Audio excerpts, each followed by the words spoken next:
In honor of Medical Billers Day, which is the fourth Thursday of March, I'm going to be doing a 4-part series. And this 4-part series is going to be consisting of claims management, reimbursement management, AR management, and patient management. Now, I believe within the revenue cycle, these are the sections or the parts that a medical biller may play. Now, if you don't know what the revenue cycle is, I'm going to link a video that I did of that. But sometimes you may get confused with what is revenue cycle and what is medical billing. Are they the same things? But to answer your question in short, they are not. The revenue cycle is a complete cycle, and medical billing is a part of that cycle. I'm going to put on the screen my interpretation of the revenue cycle and where each of these videos are going to fit within that cycle. So today's video, we're talking about claims management, and I'm going to show you where that is within the revenue cycle. Now, before you can get paid from a payer or a third-party payer for your practice, you have to be able to tell the patient's care story in a sense. And I also did a video for edumed.org talking about the claim story and what that entails. So I'll link that video above. But it all starts with the claim. And if you don't send out a claim, then none of the other parts will even matter or will take effect. In this video, I'm going to explain to you what claims management is, how it is done, and why it matters operationally or financially for a practice. Now, to start off, what is claims management? Claims management is not just about submitting claims. There are certain things that you need to do and need to look for. So for me, it starts off with claims scrubbing. And claim scrubbing is when you kind of like reviewing the claim and everything before you actually send out the claim. Some practice management systems, or a lot of them, have this feature already included within the practice management system. But personally for me, I always do this manually. I know that sometimes I may need to, change a provider, or I may need to change a data service, or the practice management always does this and I need to do that. So I always just review the claim before I actually send the claim out. I just don't send out claims. This part is also important because this is where you need to look at the accuracy of the codes that are captured. So when a provider does a procedure or provides a service and it comes with, let's say, a fee, because you are dealing with fee schedules and amounts and stuff, you kind of can see when things don't make sense. If you see a code that's supposed to have a fee attached to it and you notice that on the claim form that it's a zero amount, that's something that you should be catching before. And that's why it's important for you to look at these things before, because this can happen. Don't automatically assume that the practice management system or the provider or whoever is going to do these things for you. This is a part of your job. Also, coding knowledge is a part of your job. Now, I've always said that you don't have to know how to code in order to be a biller, but because they are so closely related, you do need to have at least some coding knowledge. You do need to know how to look up codes in the ICD-10 and in the CPT book and in the HCPCS books. You need to know how to at least do that. Coding is not just looking up codes in the book. That's why I said if you don't know how to code, then you should not be trying to play like you know how to code, because just looking up these numbers or Googling these numbers are not coding. Coding takes a lot more than that, but you should, as a biller, at least know how to look up these codes and to know when something doesn't look right, that you need to query or question the coder or the provider. That is your responsibility as a biller. You're also trying to improve the clean claims rate. Now, a clean claim is a claim that goes out to an insurance company or a third-party payer that doesn't have any errors and doesn't come back to you. Not meaning that it's going to get paid automatically or there's no denials or anything like that, or it's not going to get partially paid. It just means that it was clean, everything was correct, and you sent it out and it didn't come back to you. You want your clean claims rate to be good. You want it to be a high clean claims rate say that fast 3 times.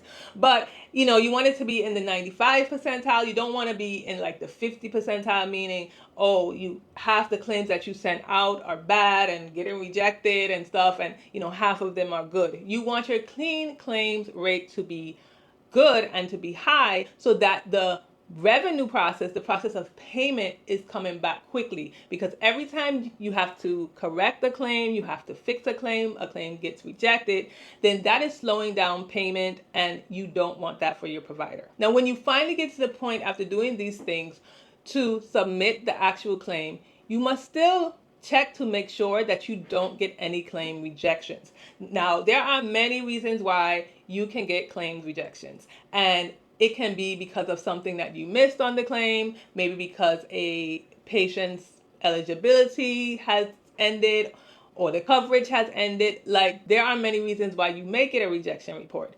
And so if you do get a rejection report, you should always make sure you go through that rejection report and make sure that you then try to fix that error one time and send it right back out.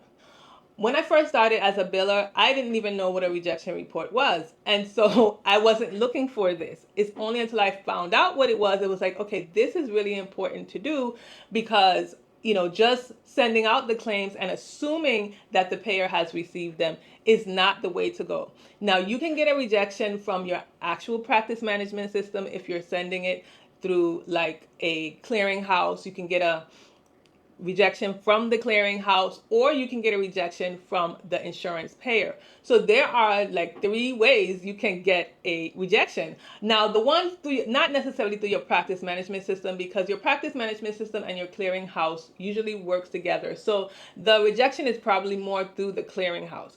But either way, you can get a rejection through the clearinghouse or from the payer. And again, you want to make sure that you deal with these rejections quickly and in a timely manner. Now, also when you're sending out claims, you're really trying to prevent denials. So the point of scrubbing your claims and making sure you have coding knowledge and that the accuracy of the charge entry is correct, checking your rejection reports, all of that is for you to prevent denials. You don't want to have a lot of denials either, because again, that is going to slow down payment. Now, how is claims management or the claim submission part done?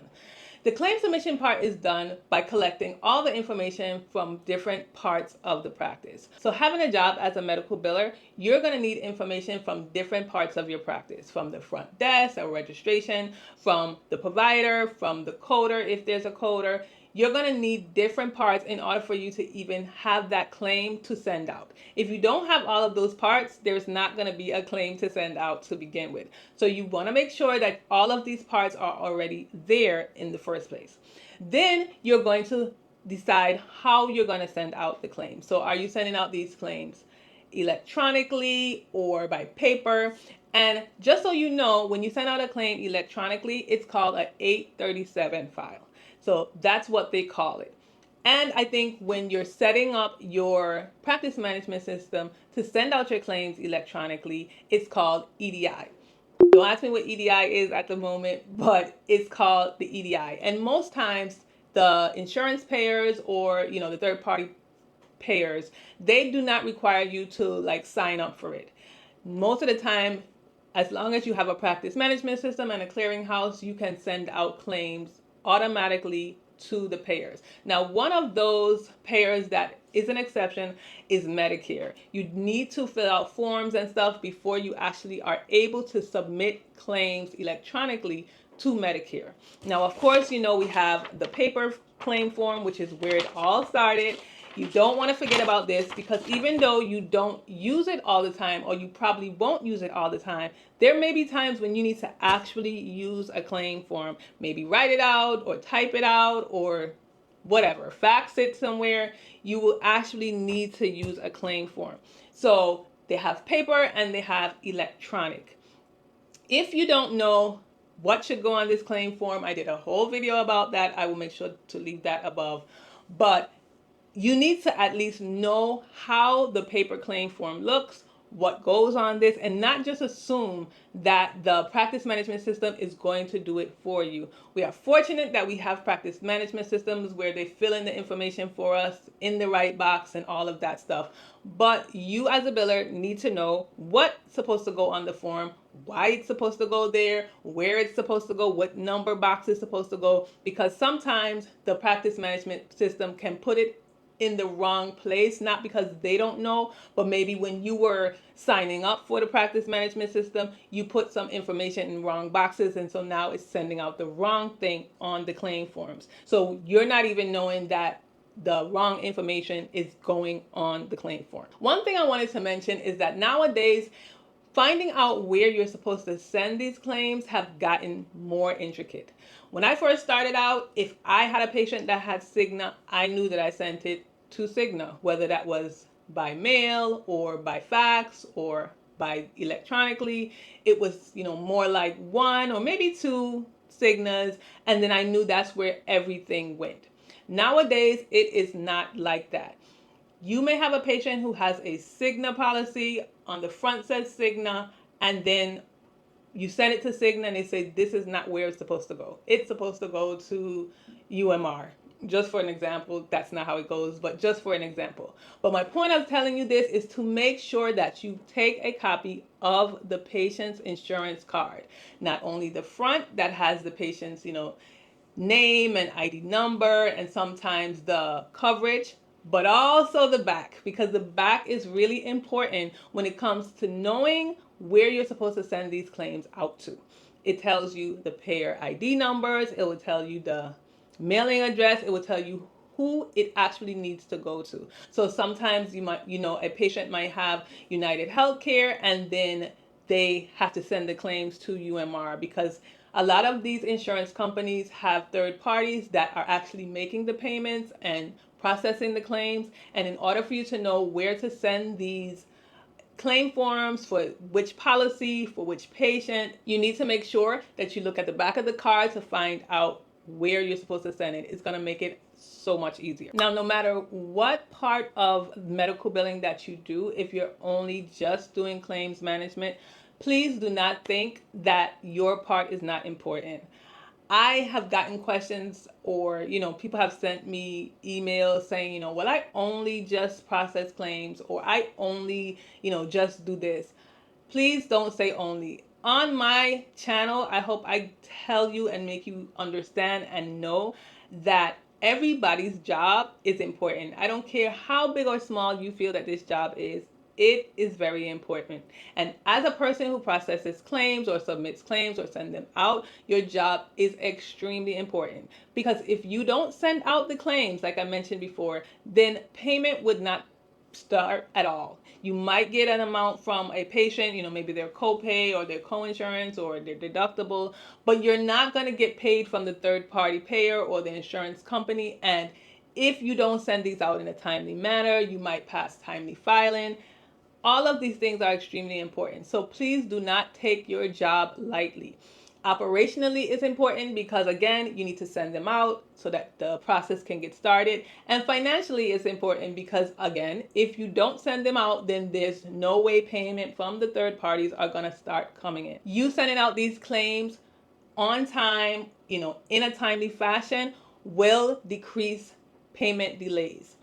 For the most part, or definitely, providers really rely on payments being made and being made in a timely fashion.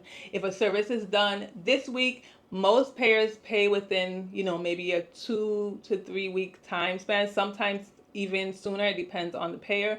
And you want to make sure that you're getting paid in a timely fashion, that you're not just taking your time. And so if you have a service done in March and you're not sending it out until April or May, that is delaying the payment for that particular service. So your job is very, very important. Make sure you like this video if you like the video, and subscribe to the channel because I do videos all about medical billing and the revenue cycle. And if you're interested in this type of information, then this is definitely the channel for you. Don't forget that if you want to schedule a remote one-on-one with me, I will leave the link, as always, in the description box so you can set up that, and I will see you again in my next video.